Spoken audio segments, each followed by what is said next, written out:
Bonjour. On va parler de pêche au doré un petit peu, plus précisément de pêche à la jig verticale. Okay? Ça, c'est un sujet quasiment controversé. Hein? Chacun a son opinion là-dessus. Il y a des gens qui ne jurent que par un leurre. Ils viennent à la pêche au doré, ils installent ce leurre-là sur leur tête de jig et ça va être ce leurre-là qu'ils vont utiliser toute la journée. Ah, sûrement que de temps en temps, il est très bon, puis c'est même le meilleur leurre. Mais honnêtement, si vous fonctionnez comme ça, c'est pas vrai que vous faites des pêches optimales à chaque fois. Je passe assez de journées sur l'eau avec mon service de guide, avec les différentes activités que j'ai sur l'eau pour vous dire que c'est pas vrai qu'il y a un leurre souple qui est toujours le meilleur. Oubliez ça. Il faut savoir sélectionner le genre de leurre qu'on a besoin pour les circonstances auxquelles on fait face. Je vais vous en montrer quelques-uns ici. Je vais vous dire quand ils ont été bons pour moi, puis à vous ensuite de tirer profit de ces petits trucs-là. Le premier leurre que je vais vous parler, à tout seigneur, tout honneur, c'est chaque année, depuis que ce leurre-là existe, le leurre qui me fait prendre le plus de dorés sur une tête de jig. Il est excellent sur les rivières et sur le fleuve, mais il est aussi très bon en lac. C'est un petit minnow Gulp Alive, couleur smelt. Okay? Quand on les regarde dans la chaudière, c'est frappant. Là, on a l'impression que c'est vraiment un vrai ménil qui va se mettre à nager. L'imitation est remarquable. Moi, j'utilise toujours les 4 pouces. 3 pouces, c'est un petit peu petit. Quand les conditions sont très difficiles, là, qu'il faut les séduire avec une toute petite bouchée, là, je vais prendre le 3 pouces. Mais 90% du temps, c'est le 4 pouces. C'est la grosseur de petits poissons qu'on trouve le plus souvent dans l'estomac des dorés, selon mon expérience. Ce leurre-là excelle à n'importe quel temps de l'année. J'ai fait des excellentes pêches au printemps, l'été et l'automne avec ça. Si vous fréquentez des eaux très teintées ou si on vient d'avoir plusieurs jours de pluie, on peut prendre le modèle chartreuse blanc.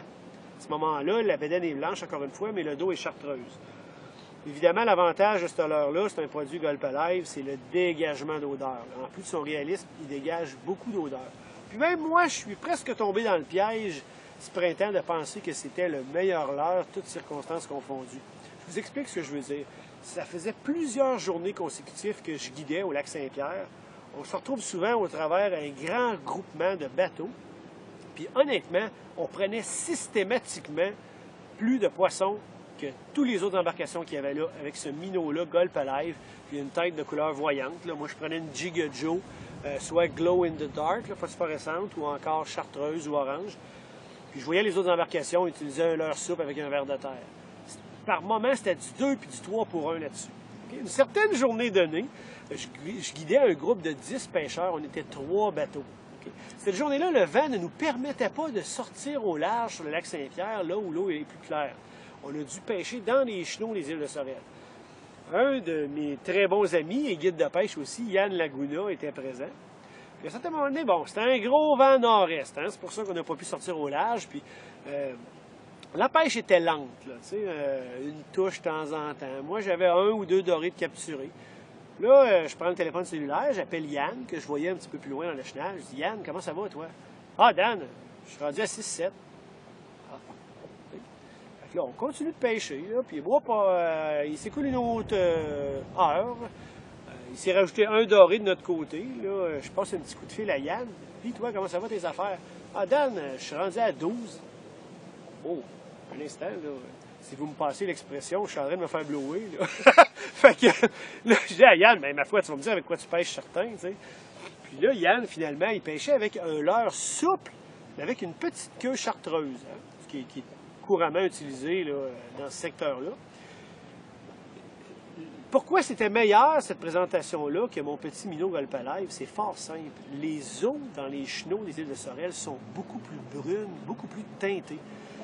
La petite queue chartreuse qui s'agite, puis qui est beaucoup plus visible dans l'eau, donnait clairement un gros plus par rapport au minnow Gulp Alive. À un certain moment donné, 1 heure plus tard, le vent tombe. Yes! On peut sortir au large sur les meilleurs spots. Évidemment, on s'en va là, les 3 bateaux. Puis là, on commence à pêcher. Là j'ai allumé là, sur l'histoire de la petite queue chartreuse, parce qu'en passant, moi aussi, je m'en étais mis une, puis je m'étais mis à capturer du doré dans les chenaux. Là, on arrive au large. Pour valider ma théorie, je me dépêche de remettre mon minnow Gulp Alive. En dedans d'environ 1 heure et demie, j'ai rattrapé Yann et son nombre de captures avec ses pêcheurs, puis on l'a presque doublé. Clairement, ce leurre-là était beaucoup meilleur. On était en eau claire. Donc, c'est bon à savoir. Là. Je sais que ce type de verre-là, celui-là, c'est un Power Worm de 4 pouces avec la queue chartreuse. C'est parmi les leurres les plus utilisés au lac Saint-Pierre. Ceux-là, puis ceux dans d'autres marques qui ont les mêmes couleurs et la même petite queue chartreuse. Si vous pensez que c'est toujours le meilleur leurre au lac Saint-Pierre, vous faites erreur. Si l'eau est teintée, si l'eau est brune, oui, parfait. En eau claire, je vous garantis que ça surpasse de loin celui-là, vous n'aurez pas besoin de mettre de verre de terre. C'est directement la nourriture du doré, un petit ménic.